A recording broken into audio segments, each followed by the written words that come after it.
la pandemia económica, ¿cuáles son realmente los alcances que puede tener? ¿Qué nivel de desempleo puede alcanzar nuestro país? Porque ahí no va a alcanzar el 10%, ni el 20%, ni el 30%, probablemente el hoyo sea gigante, Cristian. Mira, sin duda los efectos son profundísimos y esta es la peor recesión que nuestro país va a haber sufrido desde la Gran Depresión de los años 30. Solo comparable a la crisis del 82 que tuvimos cuando quebró el sistema bancario. Y en ese momento, bueno, la economía era distinta. Ahora somos un país con más recursos, con más redes de apoyo social, más rico, en que las personas y los hogares tienen acceso a financiamiento de distintos niveles que en aquella época. Entonces hay más posibilidades de amortiguar o paliar en parte. Las políticas públicas son mucho más rápidas y ágiles, tanto la política monetaria como la política fiscal. Entonces, pero guardando todas las diferencias, en ese momento la tasa de desempleo llegó cercana al 28%, la tasa oficial. En este caso nuestro, no es previsible que llegue a niveles tan altos por todos los mecanismos que hay de suavización del impacto en las empresas, en los hogares y en sostener la demanda agregada, evitar que los daños económicos permanentes sean menores que en esa época. Sin embargo, es previsible, en este momento, 1 de cada 4 trabajadores en Chile está desempleado o parcialmente, o forzosamente desempleado, digamos, aunque esté girando de su fondo de seguro de desempleo, o se retiró de la fuerza de trabajo. Entonces, esos 2,5 millones de pérdidas de empleo, de ocupación que ya han ocurrido, va a tomar un tiempo prolongado probablemente en que las empresas y la actividad económica recuperen una capacidad de contratación que absorba nuevamente a todas esas personas. Y mientras eso no ocurra, sin duda los ingresos de los hogares van a estar severamente afectados, porque los ingresos del trabajo son el grueso de los ingresos de los hogares de la gran mayoría de la población. Y hay que ver, Cristian, también a qué industria pertenecen esos desempleados, porque es muy distinto, por ejemplo, un obrero que si se reactiva el crecimiento nuevamente o se abren las faenas de construcción, los vuelvan a contratar y vuelvan a ser empleados, a qué sé yo, un mozo de un restaurante que quebró y probablemente no vuelva a abrir, o un restaurante que va a tener que abrir con el 25% de su capacidad, el trabajador de un hotel. La industria también, donde se manejan estos desempleos, va a ser gravitante a la hora de decir, bueno, cuál va a ser el porcentaje de desempleos que vamos a tener. Sin duda, claro, sector por sector cambian los efectos. O sea, el sector servicios en la pandemia ha sido el más severamente afectado. En todo orden de cosas, servicios personales, restaurantes, hoteles, turismo, servicios profesionales y los trabajadores por cuenta propia, que en lo grueso básicamente también prestan servicios. Es decir, todos los trabajadores independientes, el grueso, los trabajadores independientes hacen labores de venta, comercio, y todo eso está deprimido. Entonces, lo que es posible anticipar es que va a haber una recuperación más lenta en el sector servicio, porque el sector servicio, por una parte, es intensivo en contratación de mano de obra y por otra parte es intensivo en contacto con clientes. Entonces, esa doble condición hace que dependa críticamente de la recuperación de una tendencia sólida a que la pandemia viral, digamos, se contenga o se elimine en el fondo. Sí. Entonces, cuando se dice la palabra rebrote, yo quisiera quizás subrayar que rebrote significa que algo bajó a cero y desde ahí brota nuevamente. Y la verdad es que estamos todavía en la crisis viral sanitaria y con altos y bajos, aunque venga lo que llamamos rebrote, en realidad puede ser simplemente estamos en la primera ola, claro. Como son las olas de contagio. Entonces, creo que es anticipable también que eso tiene impactos que hacen cada vez más larga la posibilidad de recuperación de la economía, porque se hacen más largos los efectos a través del tiempo en los hogares y en las empresas. Se lo vamos a preguntar después al doctor. Senador Moreira, gracias por sumarse a esta conversación. Usted fue una de las voces disidentes del oficialismo que dijo, no, yo voy a votar a favor de este proyecto. Cuando hoy día veía las filas de personas, ¿cómo se sentía? ¿Se sentía orgulloso? ¿Se sentía aliviado? ¿Se sentía triste? Bueno, primero que todo saludar a todos los panelistas y especialmente a Mónica y decirles de que no, yo actué con un sentido no dogmático, sino que con un sentido humanitario. Las personas vamos creciendo, vamos entendiendo de que no se puede estar apegado a dogmas, y cuando se trata de una situación extrema como la que sucedió, en que el país requería de que la gente se autoayudara porque el gobierno no había podido satisfacer las necesidades, regateó mucho y eso significó que la ciudadanía quería una respuesta y la verdad que a pesar de todos los problemas que he tenido en mi sector, que no ha comprendido, y yo diría que falta de conciencia social, especialmente de los más cercanos, que nos pasaron o nos van a pasar al Tribunal Supremo del partido por votar en conciencia. Yo te quiero decir que yo estoy contento y no estoy contento. Estoy contento porque la gente hoy día tiene una esperanza. La angustia que tenía, la tensión que tenía se ha ido disipando un poquitito porque tiene algo a cual echarle mano, y eso tiene que ser simultáneo. O sea, el gobierno tiene que seguir actuando en entrega de recursos y transferencia. Estamos aprobando una serie de bonos que tienen que entregarse y el gobierno tiene que agilizar el proceso de entrega, el acceso de la gente a la información. ¿Cómo me sentí yo hoy día? De hacer algo en política, muchas veces es difícil hacer cosas por los demás. Yo cuando me sentí en mi vida pública contento de hacer cosas por los demás, porque lo sentí así, era cuando era alcalde de La Cisterna, del Bosque, de Lo Espejo, que era una gran comuna. Yo hacía cosas por la gente directamente, como senador, alcalde. Yo hoy día en la alternativa le nombré pena, porque también es un sentimiento válido. Cuando uno ve que hay 1.800.000 personas, estamos hablando de que hay un país, no digo en su totalidad porque hay un sector acomodado, pero un país prácticamente en su totalidad agobiado, desesperado.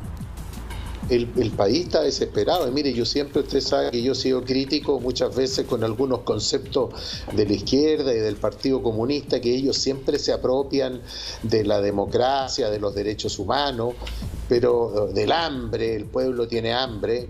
Pero yo te tengo que decir hoy día que efectivamente, mira, en Chile nadie se está muriendo de hambre, pero sí que la gente tiene hambre y nosotros no podemos abandonar a la gente, y eso fue lo que me llevó. Yo no puedo abandonar a la gente de Chiloé, de Osorno, de Puerto Montt, de Palena, de mi región, y menos a los chilenos donde yo serví por tantos años en la periferia de Santiago. Por eso que yo sentí una responsabilidad. Senador, créeme. ¿Usted cree que a su partido, a la UDI, le falta conciencia social? Yo creo que algunos, no todos, algunos dirigentes, algunos parlamentarios, no es que le falte conciencia social, sino que son apegados a los dogmas, porque ellos creían de que la República se iba a caer, que el mundo se iba a venir abajo, que en nuestro país lo que iba a suceder es que la bolsa iba a caer, que esto era dramático para Chile. ¿Y sabe lo que me llama mucho la atención? No en este caso, pero muchos economistas, porque los economistas siempre ellos nos enseñan, nos dan recetas para cómo uno tiene que invertir, cómo uno tiene que gastar su plata. Esos son los primeros 6 meses. Y los segundos 6 meses te dan explicaciones por qué no resultaron las cosas.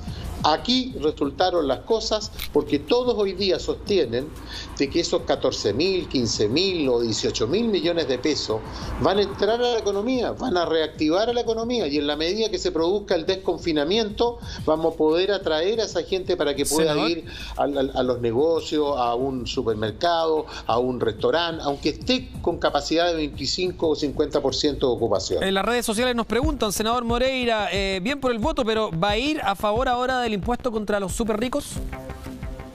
Mire, yo le voy a decir una cosa súper, mire, yo ya me fui a favor del 10%, y eso eran, la verdad que habían demasiadas, yo diría, demasiadas presiones.